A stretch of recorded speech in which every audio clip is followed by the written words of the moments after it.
Hey, welcome back to part 2 of our informative video series on the new mortgage law changes for 2010 and how it impacts you. My name's Kurt Jackson.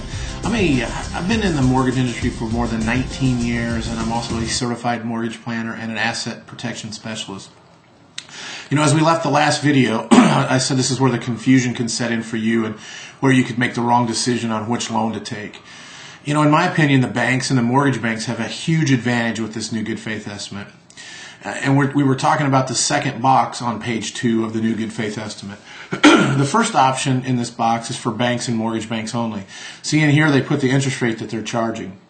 They have the option of doing this and nothing else. Whereas the mortgage broker has to show it the second option. They put their interest rate in there and how much they're making at that rate. This is what we call yield spread premium. This amount, the yield spread premium, is credited back to you, the borrower. So let's say the normal fees a broker charges are $1,000, and that in this particular instance they're making 1.5% on a $200,000 loan, which is $3,000. In box 1, they would have to put $4,000. The $3,000 that they're making on the loan is credited back to the amount you would have to pay if there wasn't any yield spread premium, which was initially $4,000. So the number in box A, the amount, when we get down to it, is only $1,000. See, the lender is making a total of $4,000, of which $3,000 was because you chose a slightly higher rate instead of having to bring more money to closing. Now, why do I say this is confusing? Because all the bank and mortgage banks have to do here is put $100 in box number, or $1,000 in box number 1, put the rate in box number 2, the first option in box number 2, and the amount in box A is still $1,000. It's much simpler to the unknowing customer. So with banks and mortgage banks, you don't know how much extra money they are making at the same rate the mortgage broker gave you. So if for some reason the banks and mortgage banks had an ability to make more money at that rate, you wouldn't know it. And the banks and mortgage banks could just pocket that money. Where if the broker ended up with, say, 0.25% more because a loan maybe had a lower loan to value, well, that extra $500 on that $200,000 loan would then be credited to you, thus lowering the $1,000 that you had to pay to only $500. And the bank or mortgage bank could have just pocketed it without you knowing it. And just so you know, banks and mortgage banks can use this second box to lower the amount that you have to pay. I guess they might do that to try to match what a broker was doing, but I would think they'd want to avoid this because it would be more confusing for you and they would make more money. Now, can you see why I said this is confusing? See, you know what? They may also use this form to say that the mortgage broker is trying to make a lot more money than they are, when in fact they may be making more money than the broker is. The next box right below there, the third option in this box, I should say, is if you decided that you wanted a lower rate and were ready to pay to get that lower rate. In the past, we refer to this as paying points. So let's say the rate without paying points might be 5.5%, but you've got your heart set on 5.25%, and it costs a point or 1% of the loan amount to do so. Well, then they would add $2,000 here, which is 1% of a $200,000 loan, and that would be added to your total in box A. So here's my advice to make things easier for you. Look at the rate on page 1, okay? Look at the term on page 1. And then look at the amount on line A, your adjusted origination charges. Those are the most important numbers to know. It doesn't really matter how the lender got to their number, it just matters what the bottom line is. If the rate, term, and figure in box A are the same, then so far the loan is the same. So don't let this part of the form confuse you. That's what the banks and mortgage banks are hoping for. Heck, the Federal Trade Commission even said that this form would confuse borrowers, but HUD went ahead with it anyway.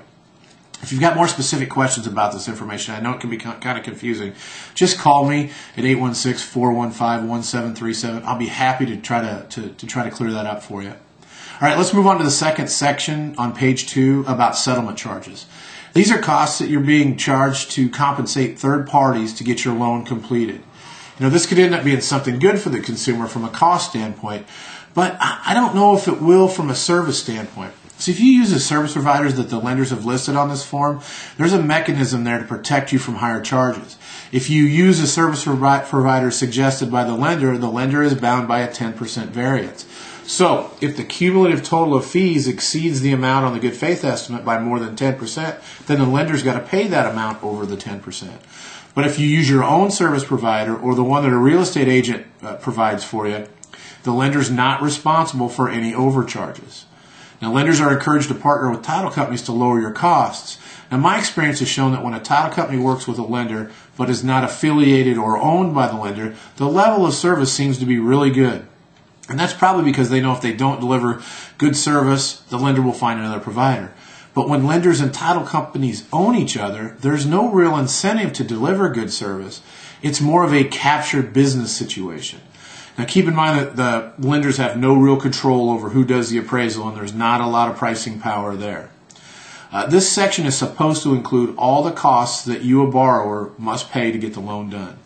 Block 3, that includes service providers that the lender requires you to use. For instance, we require the provider of the credit bureau. Normally, we require the appraisal management firm that the appraisal comes from, and these costs have that 10% tolerance requirement. Blocks 4, 5, and 6. They must contain at least one service provider if you are allowed to shop for services. The 10% tolerance is only in effect if you choose the lender's service providers.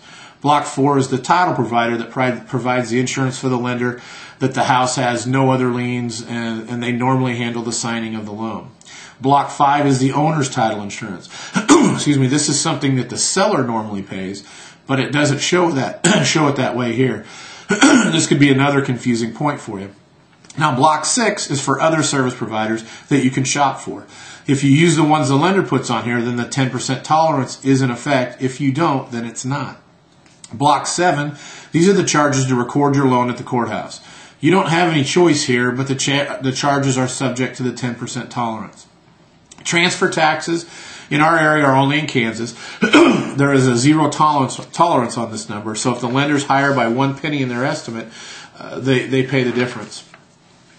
Block number 9 is estimated amounts to be put into your escrow account. Since we don't know those going in, there's no tolerance restriction in effect. Block number 10, the amount you pay in interest each day and how much you would pay for however many days are left in the month after you sign the loan. There's no tolerance restriction in effect. And folks, in the past, this is an area where a lender can make their costs look lower. Just realize that this number is driven by what day of the month you close and not by the lender saving you money. If the interest rate, loan amount, and closing day are all the same, then the actual cost will be identical no matter what lender you choose. Block number 11 is homeowners insurance. Now, this is how much your insurance premium is. There's no tolerance restriction in effect for this because we don't know what that amount will be up front. Now, these figures are pretty much set in stone. The only thing that could change them would be what they call changed circumstances. For instance, if the appraiser required an additional inspection that weren't normally required, say a structural inspection, then that cost could be added and is not under the tolerances. The changed circumstances are extremely limited and are really designed for things that are way out of a lender's control. Now, at the bottom of this section is box B. This is the total of all your charges from third-party providers, and the box below that shows the box below that shows the total of boxes A and B. Now, what this number is the total costs of what the total costs of the loan are. It doesn't mean how much money you're going to have to bring to closing.